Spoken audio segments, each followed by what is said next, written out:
Hello' everyone, যিসকলে এতিয়া Assam CW কাউন্সেলিঙৰ কথা সুধি আছিলা, তো কাউন্সেলিং এইকেইদিনতে ষ্টাৰ্ট হ'ব, কাৰণ তোমালোকৰ ৰিজাল্ট দিয়া যথেষ্ট সময় হ'ল আৰু বাকী গুৱাহাটী ইউনিভাৰ্চিটি যি আছে বা ডিব্ৰুগড় ইউনিভাৰ্চিটি যোনখিনি আছে, তো তাহাঁতৰো মানে কাউন্সেলিংবোৰ ষ্টাৰ্ট হৈছে লাহেকৈ। আৰু মই তোমালোকক এইখিনি গ্ৰুপত অলৰেডি ন'টিচ দিয়ে আছোঁ যে তোমালোকে কৰি লোৱা, কাৰণ পিছত টাইম থাকি গ'লে তোমালোকে একো কৰিও লাভ নাই, মানে পিছত নাপাবা আৰু যিহেতু দেখিছে এইবাৰ অলপ মানে কি হয়, বহুতে ছিট বিচাৰি আছে ল'বলৈ।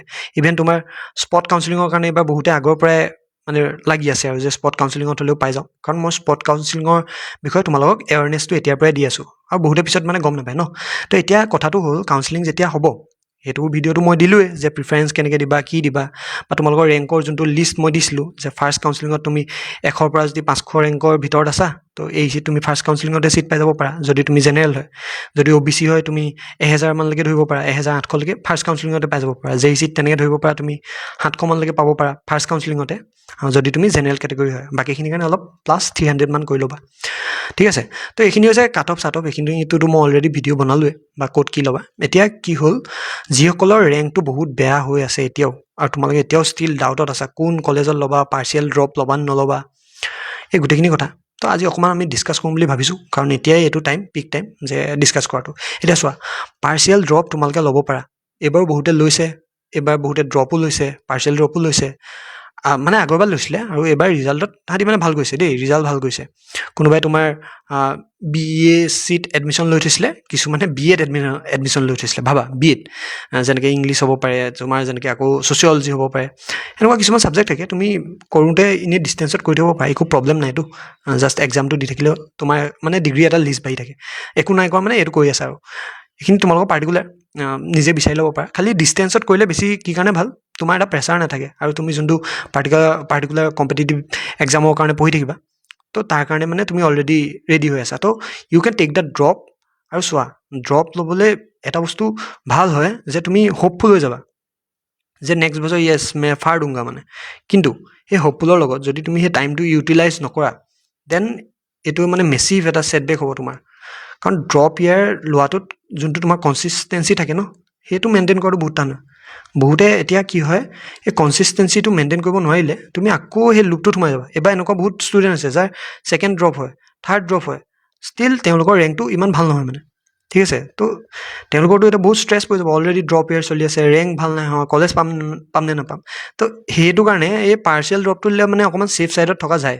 কিন্তু ড্ৰপ ল'লে মানে হাই ৰিস্ক হাই ৰিৱাৰ্ড মানে গেম থাকে, আৰু তুমি এতিয়া যদি ৰিস্ক ল'বা কেতিয়া, কাৰণ এতিয়াতো তোমাৰ ইমান কেছ নাই ন। তুমি এতিয়া ৰিস্ক লৈ ফেইল কৰিলেও একো লাভ নাই, মানে একো কেছ নাই মানে। এতিয়া তুমি ফেইল কৰিব লাগে, আৰু যদি ৰিস্কটো ভাল হৈ যায় তেন্তেতো বল্লে, আৰু যদি বেয়া হৈ যায় then there is always a chance, মানে ছেকেণ্ড চান্সটো এতিয়াও আছে। তো you can take the drop. আৰু কাউন্সেলিং যিহেতু ষ্টাৰ্ট হ'ব, তাতে স্পট কাউন্সেলিঙৰ আগতে কি হয়, তুমি ফাৰ্ষ্ট কাম ফাৰ্ষ্ট ছাৰ্ভ এনেকুৱা বেছি আছিলে, ফাৰ্ষ্ট যোন আহে তাকে দিয়ে ফাৰ্ষ্টত। তো এতিয়া কি হৈছে, এইটো যিহেতু বস্তুটো এৱাৰনেছটো বহুত বাঢ়ি গৈছে, ময়ো দি আছোঁ আৰু তেতিয়াৰ পৰাই এৱাৰনেছটো বাঢ়িলে এতিয়ালৈকে। তো ইয়াতে কি হয়, এতিয়াও তুমি যোনখন কলেজত যোৱা, তোমাৰ কম ৰেংক হ'লেও পোৱাৰ চান্সটো যথেষ্ট বেছিয়ে থাকে। স্পট কাউন্সেলিঙৰ কথা যদি মই কওঁ, পোৱাটো বেছিয়ে চান্স থাকে, আৰু ব্ৰাঞ্চ হ'লেও তুমি পাই যাবা। আজিকালি মানে ব্ৰাঞ্চ আগতে নিদিছিলে স্পট কাউন্সেলিঙত, তো আজিকালি শুনিছোঁ যে ব্ৰাঞ্চ দি দিয়ে, আৰু ফিজটো তোমাৰ একেভাগে ল'ব, বাকী একো তোমাৰ চেঞ্জ নাথাকে। আৰু সেইখিনিতো যদি তুমি নোপোৱা, ইউ কেন টেক মানে যিখিনি আছে, গুৱাহাটী ইউনিভাৰ্চিটি আছে, বা তুমি ডিব্ৰুগড় ইউনিভাৰ্চিটি ধৰিব পাৰা, বা নেৰিষ্ট আছে, সেইখিনিত ল'ব পাৰা। এতিয়া নতুনকৈ এখন আছে, যোনটো মই ভিডিঅ' বনাইছিলোঁ, বীৰাংগনা সতীশ সাধিনী বুলি, সেইখনতো ষ্টেট ইউনিভাৰ্চিটি হয়, তো মানে চৰকাৰী হয়। তো এইবোৰ অপশ্যন তোমালোকৰ হাতত এতিয়াও আছে, তো তোমালোকে এইখিনি অপ্ট কৰিব পাৰা। বা দেন মই বাকী যোনটো ফাৰ্ষ্ট ক'লোঁ যে ড্ৰপ তোমালোকে ল'ব পাৰা, এতিয়াও চান্স আছে। কাৰণ যদি তুমি ড্ৰপ লোৱা, আজিকালি কি হয়, বস্তুখিনি ৰিচোৰ্চখিনি তোমালোকৰ ওচৰত বহুত মানে এভেইলেবল আছে। তুমি এনেকুৱা নহয় যে তুমি ৰিচোৰ্চ নাপাবা, তুমি ৰিচোৰ্চ ফ্ৰীতেতো চবেই ক্লিয়াৰ মানে বস্তুখিনি দিয়ে থৈছে। বা তুমি যদি কোচিঙো লোৱা, ইমান দামী নহয়তো, 2000 টকা বা তোমাৰ 3000 টকা, সেইখিনিও কাৰোবাৰ কাৰণে এইটো দাম হ'ব পাৰে। চ' দেন ইউ কেন গ' ফৰ দিছ ফ্ৰী মানে ক্লাছেছ, ডাঙৰ যোনখিনি প্লে'লিষ্ট আছে, তো এইখিনি যদি তোমালোকে ফ'ল' কৰি গৈ থাকা, মই ভাবোঁ যে তোমালোকৰ বহুতখিনি হেল্প হ'ব।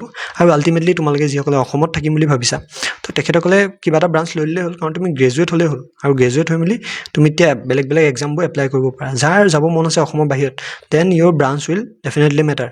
তোমাৰ ব্ৰাঞ্চটো বহুত মেটাৰ কৰিব, কাৰণ অসমৰ বাহিৰত বস্তুটো অলপ টেক ফিল্ডটো বহুত মানে হেভি হয় ন, আৰু এক্টিভ হয়। তো you can take a drop and take the chance তো এইখিনি মেইন কথা যিখিনি মই ক'বলগীয়া আছিলে তো আমি লগ পাম নেক্সট ভিডিঅ'ত আৰু কাউন্সেলিং তোমালোকৰ ষ্টাৰ্ট হ'ব ডকুমেণ্টছ ৰেডি ৰাখিবা তো লগ পাই আছোঁ আমি নেক্সট ভিডিঅ'ত তব তক দত্তে বাই